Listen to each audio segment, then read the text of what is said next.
आत्महत्याग्रस्त शेतकरी कुटुंबांसाठी स्वर्गीय पद्मभूषण डॉक्टर बाळासाहेब विखे पाटील सहायता योजना हाती घेण्यात आली असून जिल्ह्यातील 208 शेतकरी कुटुंबांना दत्तक घेण्यात आले। या योजनेनुसार विरोधी पक्षनेते राधाकृष्ण विखे पाटील यांच्या वाढदिवसानिमित्त येत्या 15 जून 2017 रोजीपासून प्रत्येकी 50,000च्या धनदेशाचं वाटप केलं जाणार आहे। तसेच या अर्थसहाय्याबरोबरच कुटुंबातील मुलींचे लग्न, शिक्षण आणि कुटुंबातील एकास नोकरी आणि उपचाराची जबाबदारी विखे परिवार घेत असल्याचं विखे कारखान्याचे अध्यक्ष युवा नेते डॉक्टर सुजय विखे पाटील यांनी नगरमध्ये जाहीर केलं। मराठा क्रांती मोर्चाला मिळालेल्या निधीतून आत्महत्याग्रस्त शेतकऱ्यांच्या कुटुंबांना प्रत्येकी 50,000 रुपये मदतीची भावना त्यावेळी समन्वय समितीच्या सभेत व्यक्त केली होती, परंतु त्यास विरोध झाला। तेव्हापासून आत्महत्याग्रस्त कुटुंबियांना मदत करण्याचा विचार होता। युतीच्या काळात नोव्हेंबर 2014 पासून आजपर्यंत जिल्ह्यातील 208 शेतकऱ्यांनी कर्जाला कंटाळून आत्महत्या केल्या। त्यापैकी 170 सरकारी मदतीला पात्र ठरले। गेल्या 2 महिन्यांमध्ये जिल्ह्यातील आत्महत्याग्रस्त कुटुंबियांच्या घरी जाऊन त्यांच्या व्यथा जाणून घेतल्या आणि कुटुंब अत्यंत हलाखीचं जीवन जगत आहेत असं कळलं। सरकारच्या संजय गांधी योजनेसारख्या योजनेचा लाभ देखील त्यांना मिळत नाही। एवढंच नव्हे तर या कुटुंबाची सरकारी यंत्रणेकडून साधी विचारपूस देखील केली गेली नसल्याचं सुजय विखेंनी म्हटलंय। केवळ आर्थिक मदत देऊन आपली जबाबदारी संपणारी नाही, त्यांना आधार देऊन मुख्य प्रवाहात आणावं लागेल असं सांगत त्या दृष्टीने 2 महिने अभ्यास केला। त्यातून या कुटुंबांना सक्षम करण्याची गरज असल्याचं समोर आलंय। समाजाचे आपण काहीतरी देणे लागतो या भावनेतून मतदारसंघातील शेतकऱ्यांच्या पीक विम्याच्या 40 लाखांचा प्रीमियम दरवर्षी आपण भरतो। त्यातून शेतकऱ्यांना 90 लाखांची मदत झाली। पद्मभूषण स्वर्गीय बाळासाहेब विखे पाटील यांनी कोरडवाहू शेतकऱ्यांसाठी लढा दिला होता। शेतकऱ्यांसाठी त्यांची नेहमीच तळमळ असायची। शेतकऱ्यांच्या कुटुंबियांना आधार हीच त्यांना श्रद्धांजली ठरू शकते। त्यांच्याच नावाने प्रायोगिक तत्वावर ही योजना सुरू करून पुढे ती व्यापक बनवण्याचा प्रयत्न असल्याचं विखेंनी शेवटी सांगितलंय।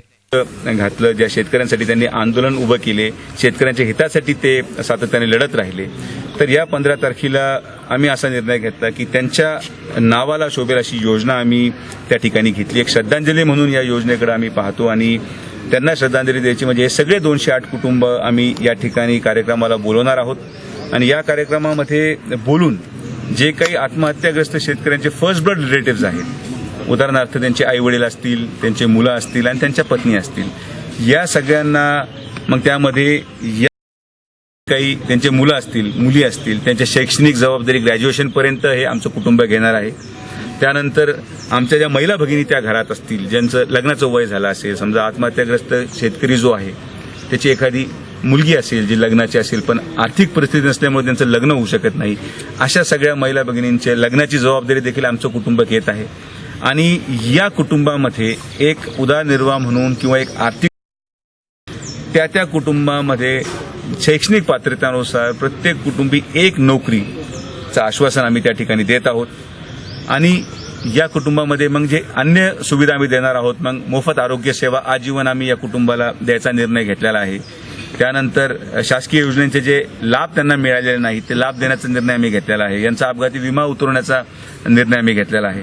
तर अशी एक योजनेचं सुरुवात मला असं वाटतं की भारतामध्ये पहिली वेळ नगर जिल्हा असा प्रथम असेल ज्यामध्ये कोणी असा उपक्रम हाती घेतलेला आहे।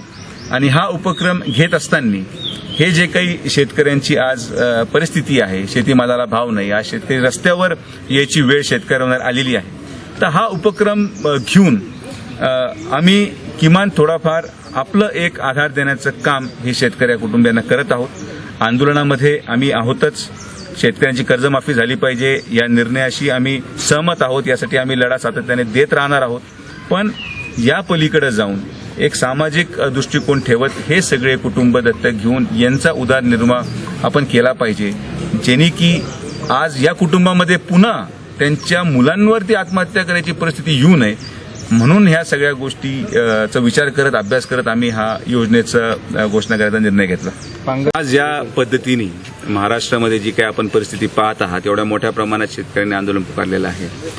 आज आम्हाला गेल्या 2 महिन्यापासून नगर जिल्ह्यापुरता आम्ही एक निर्णय घेतला होता की ज्या ज्या शेतकऱ्यांनी आत्महत्या केलेल्या आहेत त्यांच्या कुटुंबाला एक उदरनिर्वाहासाठी आम्ही काय करू शकतो या दृष्टिकोनातून गेल्या 2 महिन्यापासून आम्ही एक सर्व्हे केला आणि नगर जिल्ह्यामध्ये मला सांगण्यात आनंद होतो की या विद्यमान भाजप सेनेच्या सरकार आल्यापासून ते आजपर्यंत नगर जिल्ह्यामध्ये 208 शेतकऱ्यांनी आत्महत्या केलेल्या आहेत। आम्ही या प्रत्येक शेतकऱ्यांच्या कुटुंबियांना भेट दिली, त्यांच्याशी चर्चा केली, त्यांची आर्थिक परिस्थिती पाहिली आणि इतकी दयनीय अवस्था त्या कुटुंबांची आहे.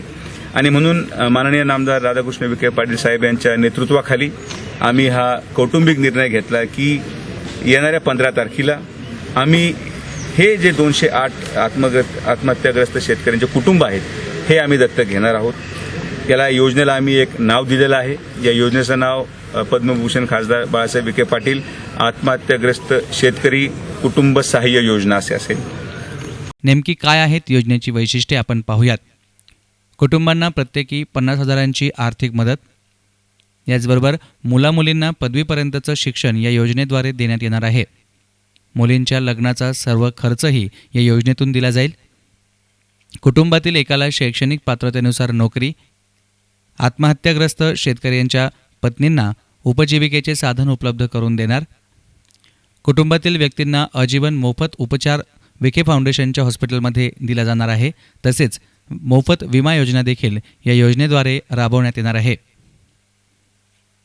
न्यूज रिपोर्टर सुशील थोरात, एस9 मीडिया, अहमदनगर.